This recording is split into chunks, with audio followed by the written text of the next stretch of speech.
Welcome back. As we just reported, Florida ranks second in the nation when it comes to pedestrians struck by vehicles. The Sunshine State is also in the top 3 when it comes to pedestrian deaths. Here's another one. Florida, California, Texas, and New York make up 42% of pedestrian deaths, according to the Governor's Highway Safety Association. There are a number of factors, including economic conditions, demographics, weather conditions, among other things. And joining us for more is Sergeant Bruce King of the Sarasota Police Department and Alan Carter, ALT's Driver Education Center instructor, as well as a defensive driving instructor here on the Suncoast, and Jason Harris, the Director of Transportation and Vehicle Maintenance at the Manatee County School District. Sergeant, I got to start with you. After looking at the video in Jacqueline's story, I would imagine you see that every day and you shake your head. I will tell you that we have officers down at that school every single day, and there's no dearth of activity. They are as busy as can be the entire time that school zone is going on. Probably there's more of a likelihood that we're going to stop the cars for their violations, because cars do more damage, but certainly pedestrian violations are an issue also. But it's not just at the schools. It's, you know, in downtown Sarasota or any well-traveled place, you see people crossing the road, even when communities like this one put an emphasis on jaywalking. Everybody doesn't think it's a big deal when it's them doing it. So it's very easy to judge and say, oh my gosh, I can't believe they're crossing the road, but think back, and I bet those same people have done it themselves. We are trying to put an emphasis on pedestrian violations, bicycle violations. We recently finished a $25,000 grant that we wrote. Officer Jason Frank has been the lead on that. We finished it, and it's basically to enforce pedestrian violations. That was completed, and we applied for it again, and we'll be doing more enforcement for those type of violations. Jason, the obstacle or the problem for school districts like the Manatee School District is it's not just the pedestrian, it's not just the parent and the child crossing the road, it is the driver, especially times when it gets dark in the morning and it's dark when they're getting out of school, seeing kids, in some areas there are a lack of sidewalks, it's problematic. Right, and we work with the different metropolitan MPO organizations to kind of look at those areas that may be not have sidewalks, that are not well lit, in order to make sure that the students that have to walk to and from school are safe in doing so. And we work with the parents and the community to really try to educate safe walking to and from schools. There's initiatives that's safe routes to school, the walking school buses. A lot of those programs are there to help promote student safety walking to and from school. But accidents happen, and there was a tragedy in Manatee County at the end of last year, I believe, when it was still dark. So there's just really so much you could do, I would imagine. Right, and we're bound by statutes, but we worked with the community, we worked with the families to in that neighborhood and throughout the school district to really educate safety. And Alan, when we're talking about just the school issue, at the times of day that we're talking about, people are also trying to get to work in the afternoon, they're trying to get home, and they are in a rush. We are all in a rush, and I would imagine that's where a lot of the accidents happen, and there's just so much driving educators like yourself can do. Yes, that's true. Distracted driving, unfortunately, is so prevalent today. It causes many accidents with vehicles, and of course with pedestrians also. It is absolutely the #1 cause of an accident, distracted driving. When your eyes come off the road, you're basically driving blind. It's just like shutting your eyes. Being like me asking you to walk across the studio, close your eyes, and walk to me. And it's only maybe 50 feet, but it'd be very scary. And that's exactly what happens when you take your eyes off the road, traveling at 35 miles an hour. In 3 seconds, the time it takes you to maybe look at something on your dashboard with all the information systems we have, you travel over 200 feet, not looking at the road. All right, we are just getting started. We are getting warmed up, and we'll have more on pedestrian versus vehicle accidents right after we check First Alert Weather. Stay with us. Attention! Royal Seas Cruises has just announced their deal of the day, a $99 Caribbean cruise for 2 people. This amazing cruise deal to the Bahamas is only available to the first 500 callers who register in your area today. So get ready to write down this number and act fast. We know that the best type of traveler is a repeat guest, so we're offering this $99 Caribbean cruise to prove it. That's $99 per couple, including your stateroom, all your delicious meals, full spa, live entertainment, 3 kids clubs, and more. Come see why we were voted one of the top 10 best overall cruises by Cruise Critic. We're so sure you'll enjoy yourself and become a repeat customer that you're getting this deal of the day for the unbelievable low price of just $99 per couple. But you've got to act fast. Pick up the phone and be one of the first 500 callers to take the Caribbean cruise of a lifetime for just $99 per couple. Call right now or log on to royalcruisenow.com. Call 800-906-0489. It's rainy season on the Suncoast. Storms can pop up at a moment's notice. Sometimes it's just rain. Sometimes it's much worse. When there's the potential for severe weather, you need to know fast. Trust ABC 7 First Alert Weather to get you the information you need right away. We focus on the storms that impact where you live, and we're committed to alerting you with important information as soon as we get it. When severe weather strikes, trust ABC 7 First Alert Weather. We're here for you. I took my first handful of pills, and that's when all my priorities seemed to change. He would ask to use the bathroom in other people's homes. He just assumed that they would have medication. He'd go in their medicine cabinets and steal prescription drugs. I wish I knew really what these prescription pills were. We were so naive about the whole drug thing. These are all synthetic forms of heroin. Keep your medication locked up because you'll never notice that a pill is gone. Mind your meds. Learn more from the Partnership for Drug-Free Kids. Designers do it with style. Tell me what's going on here. Why, you don't like my hair? The Mark and Mandy Show. In-depth design ideas. What is up with the tuck tape here? Let's cover it up. Amazing beauty and fashion tips. So Halle Berry has amazing skin. Her secret is coffee grounds. No. Delicious recipes. Today, I'm going to show you a special dish that is sure to please that special someone in your life. Watch the Mark and Mandy Show right here on your favorite channel.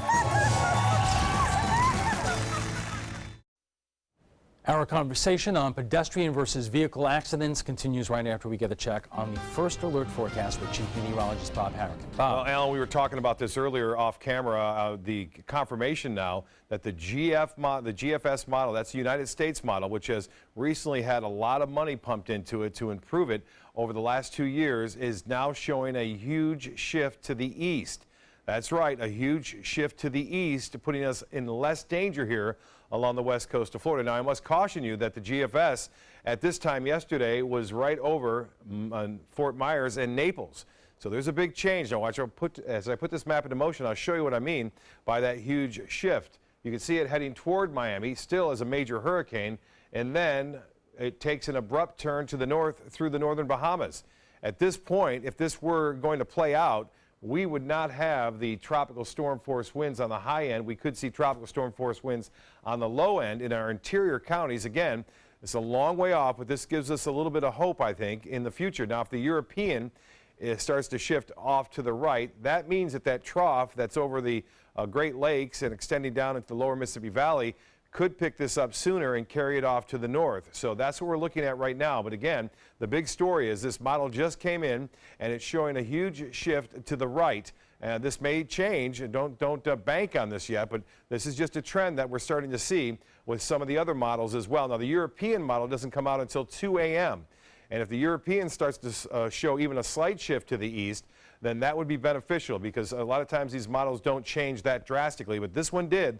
The GFS certainly has made that shift to the right. So that's the big breaking news right now. This storm is a major hurricane, and what we should be doing here, not making any decisions right now as far as evacuations go or things of that nature, but you should be checking your hurricane supply kit.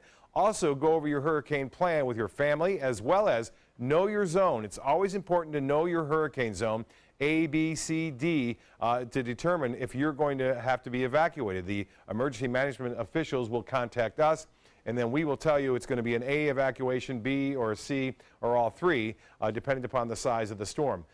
Timing for the Suncoast, if we were to get rough weather here, it looks like now it would be late Sunday and into Monday at this point. So again, this is a look at this massive hurricane, the strongest ever in the Atlantic in modern time, with 185-mile-an-hour winds and gusts up to 200. Never have I seen an eye that well defined with all the coverage I've done over the 31 years. Obviously, this is a new hurricane, not a hurricane, but a new satellite getting a much better clarity with this picture. But this is a classic example of symmetry. This means that it's well organized and it's not going away anytime soon as it makes its way toward the northern Leeward Islands. That's going to be a devastating storm for them as wind gusts are as high as 200 miles an hour. I mentioned the trend is now shifting a little bit more to the east. Even a couple of other models are starting to agree with the GFS. We knew this might occur. We're just hoping that the European, which brings it through Cuba and then eventually through into Naples, does that shift as well.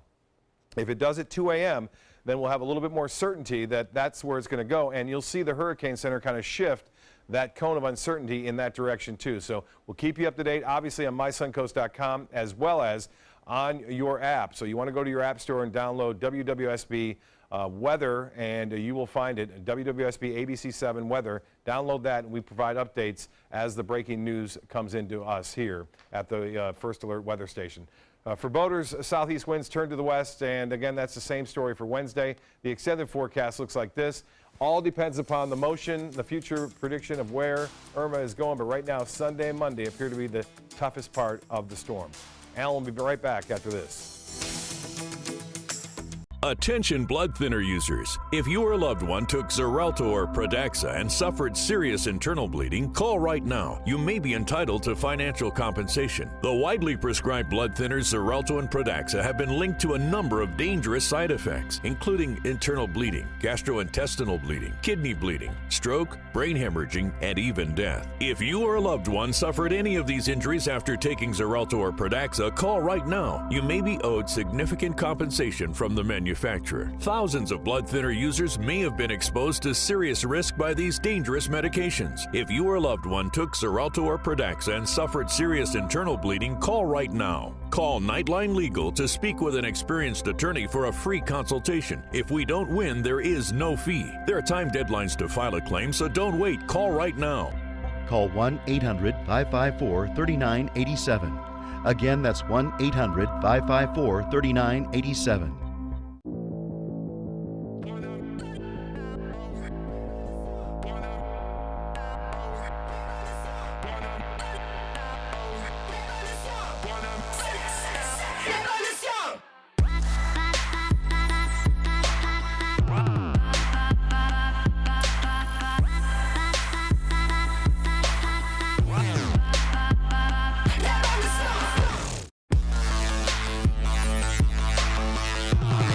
We answered the call of duty and left our homes to serve in far-off lands.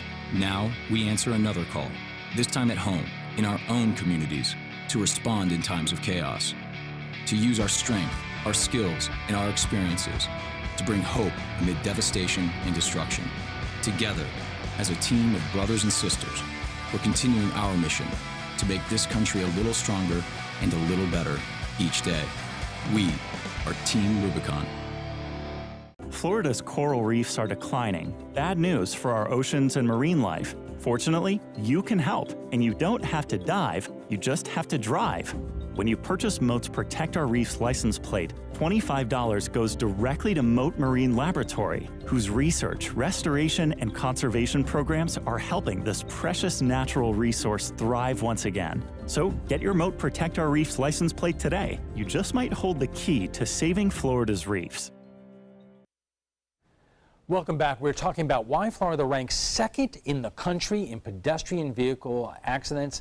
Joining us for more is Sergeant Bruce King of the Sarasota Police Department, Alan Carter, an ALTS Driver Education Center instructor, as well as a defensive driving instructor on the Suncoast, and Jason Harris, the Director of Transportation and Vehicle Maintenance at the Manatee County School District. Now, Alan, let me start with you because you teach this in terms of defensive driving.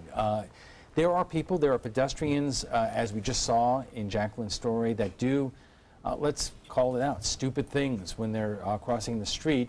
And there are other drivers also doing stupid things while they're driving. How do you approach your students in terms of what their attitude needs to be and how to handle situations like this? First of all, when we have our initial driver education indoctrination, hopefully the parents are there and we can have anywhere from 60 to 90 students for our initial indoctrination. And I asked the kids, how many have part-time jobs? And some will raise their hands, and then I'll ask, how many of you have full-time jobs? And of course, nobody raises their hand. And I say, you do now. Driving is a full-time job. And if you don't treat it as a full-time job, it'll be horrific circumstances. We all drive with a process we call IDPE. We identify risks, we predict the worst thing that can happen, we decide what we're going to do, and then we execute it. And it takes about 3/4 of a second for all that to go through your mind. We do an experiment in class. Some people think 3/4 of a second is very fast to react, others think it's very slow. And I do this experiment where I will put a dollar bill between a student's hands, and I say, when I drop it, if you catch it, you can do it. It's yours to keep. But what happens is 90% of our ability to drive comes through our eyes, 90%. Our eyes see something, it goes into our brain tells us to do something, brake, turn, whatever, and we react. And more, unfortunately, our eyes are on other things, including on phone in the car. It's totally different than it was 20 years ago and so forth. Sergeant, let me ask you this, because I recite these numbers. We are second in the entire country in terms of pedestrian fatalities. If I were just to put that to you, I would ask you, what do you think the cause is? Well, I think some of it is the fact that we have the most people. Everybody wants to be in Florida. We have a significant amount of cars driving on our roadways. Major roadways mixed in with residential roadways like Southside. But nationwide, I would say distracted driving is the biggest problem, because as you were just saying, you're not just focused on the driving, but you're focused on your coffee. You're focused on the appointment that you're about to go to at work. And we've become a society of multitasking. And when you're driving, you need to realize that you're driving a 2,000-pound killing machine, potentially. So you need to basically, as you said, focus on the driving, and that's it. I have often said, and often when my wife and I talk about this, is you have two really incredible factors down here. You have young people who are too intent on getting to where they need to go as quickly as possible, and you have older people who are trying to be good drivers and being very, very careful. And sometimes when you put that combination together, accidents happen. Yes. Comment, ideas? Well, I know from a school bus perspective, the school bus is the safest mode of transportation. When you ride the school bus, it's a 7,000% safety rating to get to and from school. But a majority, or even it's common that we'll experience accidents where distracted driving comes into play.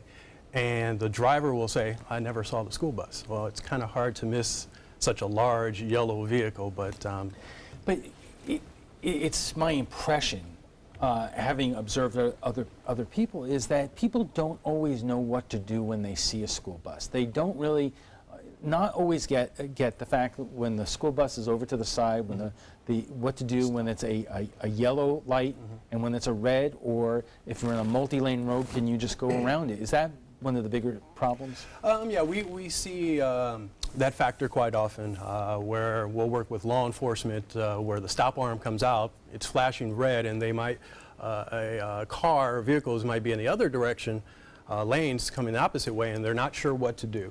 Well, if there's a raised median, you're supposed to stop, or you can continue to go. Now, if there's not, you need to stop on the opposite side of the road. A lot of times when we work with law enforcement, they'll pull somebody over, they're not clear. So we try to work with the sheriff's office to educate. And they're good people that make a mistake. Like you said, yes. They don't realize that they did that. We have a significant problem on Tuttle Avenue near the school there, but it's a multi-lane road where people are in a hurry to get where they're going, and they just, as you said, don't see the school bus. You can't give a driving lesson to everyone's, and you can't give education to every single pedestrian. So 2 questions here. What does the police department do?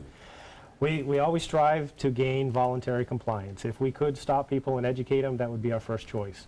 As you said, unfortunately, sometimes people don't listen, and we have to come in with the penalty aspect of it. We try to educate. When that doesn't work, we go with the penalty. And the penalty is sort of an education also. Pedestrian violation started about $116, and regular tickets can be anywhere $166, or if you're speeding through a school zone, could be upwards of $400 and close to $500 with multiple points on your driver's license. So it's a tool we use and hope to gain compliance. And Jason, you were talking earlier about before we went on the air that there are certain things that the school district wants to do in combination with the police department, I believe, in terms of giving out reflectors. What's going on there? We're working with the Manatee County Sheriff's Office to provide students that live within the 2-mile radius of a school who walk to school reflectors, just to help educate and for drivers to see them, to be visible. We also work with the community to promote using a crosswalk. Like the video segment showed, we at a lot of our schools in Manatee County, the same thing. We have people in a hurry, and it just takes a split second to walk in front of a car or a school bus. And Alan, what do you specialize in terms of, you give, the speech in terms of this is a full-time job, your most important tool is your eyes, but if you drive down Main Street in Sarasota, you know how challenging this can be sometimes in terms of you may be very careful about your driving, but the pedestrian is not always careful about their walking. That's absolutely correct. Again, we teach in a system to predict the worst thing that's going to happen. You're driving, let's say, in your neighborhood, and you see people walking, usually in the streets, exercising, etc. You have to predict the worst. The worst is they're going to walk in front of you, they're going to fall in front of you, so you always have to predict the worst in these situations. Downtown Sarasota, again, all the pedestrians in the area, your eyes are constantly scanning from left to right, back and forth. We're never fixed on a single object, because then it becomes a draw to us. And by doing this, hopefully predicting the worst, okay. We have to take a quick break, and when we return, we'll have final thoughts from our guests, so stay with us. The following message is brought to you by Mesobook.com. People who have been diagnosed with mesothelioma have many questions. How did I get this disease? What are my treatment options? How will this affect my loved ones? You need answers, which is why we offer a free book written by medical professionals who have treated mesothelioma. Call toll-free at 1-800-777-1366 or go to mesobook.com. You love your couch and want to protect it from spills, food, and scratching, shedding pets. Introducing Couch Coat, the reversible, washable quilted cover that protects your couch. Shield against spills, wow, stop stains, and dirty pet paws and sharp claws. Plus, it's reversible with 2 stylish colors. Guaranteed to fit any couch up to 92 inches or your money back. It even has covers to protect armrests. Machine washable too. My grandkids destroy everything, but with Couch Coat, my couch is always protected, looking as good as it did the day I bought it. Get your Couch Coat for just $19.99, and it's reversible in brown and cream, like 2 couch coats for the price of 1. Order right now, and you can double your offer. Get a second Couch Coat. Just pay a separate fee. Order right now. Call 1-800-943-0710 to get your couch coat. Call now or go to couchcoat.com. So call 1-800-943-0710. That's 1-800-943-0710. Call now. ABC 7, your Suncoast News. We're here for you. Watch ABC 7 wherever you are, on our live stream, on mysuncoast.com, on the ABC 7 My Suncoast app, powered by the Eye Associates, providing sight for life, featuring traffic maps and live radar, dining with recipes, and My Suncoast Restaurant Guide. Visit mysuncoast.com. Click on the Apps tab to download the ABC 7 My Suncoast app for Apple and Android. Check out My Suncoast Dining on mysuncoast.com, your guide to the foodie lifestyle. ABC 7's own Chef Judy serves up her favorite recipes, cooking tips and trends, dining blogs, step-by-step videos, and Suncoast Restaurant Guide. You'll find it all at mysuncoast.com/dining. The new school year, and already 3 kids have been hit by cars. Our guests join us right now for final thoughts. So, Sergeant, when you investigate these terrible situations, is it possible to say it's either the pedestrian's fault or the driver's fault most of the time? No, it varies by case. As I told you, I get called out for the traffic fatality and serious injuries, and they often involve pedestrians and vehicles. There's this misunderstanding out there that the pedestrians always have the right of way. It's not true. We actually have statutes that prohibit pedestrians from darting out in the road, off of a sidewalk or crossing when there is no crosswalk when one is provided. So, no, you can't say that it's more often the car than the pedestrian. If you're a pedestrian crossing at night wearing dark clothing, you have to realize that nobody can see you. So, to answer your question, no. That was a situation just the other night. The person was, totally in dark clothing, and they were very hard to see. And as we mentioned, you had a terrible situation in Manatee County last year. Same thing. Yes, it's unfortunate what happened. Unfortunately, the young man did not cross in a crosswalk, and the area that in which he did so wasn't well lit. So it was unfortunate circumstances that happened, but that's why that kind of helped us promote the safety and the reflective program that we're working on. Alan, you can teach everyone to anticipate the things that they don't expect there, but I would imagine there are people who come to you. They are seeing you because they may have a history of driving in an aggressive sort of way, and that's a mindset, isn't it? It could be, and hopefully our classes, our basic driver improvement classes, which is probably the reason they were sent to us in the first place, will open their eyes on some of these situations. People walk out learning a lot more than they thought they would. All right, we will have to leave it there. I want to thank you all for joining us. FYI, you can watch past discussions. They're all on demand. They're available on Apple TV, Amazon Fire, and Roku. We want to thank our guests for being here tonight, Sergeant Bruce King of the Sarasota Police Department and Alan Carter of Alt's Driving Education Center, as well as a defensive instructor on the Suncoast, and Jason Harris, the Director of Transportation and Vehicle Maintenance at the Manatee County School District. When we return, we'll have a final look at your first alert weather. Plus, President Trump made a decision on the so-called Dreamers. Stay with us.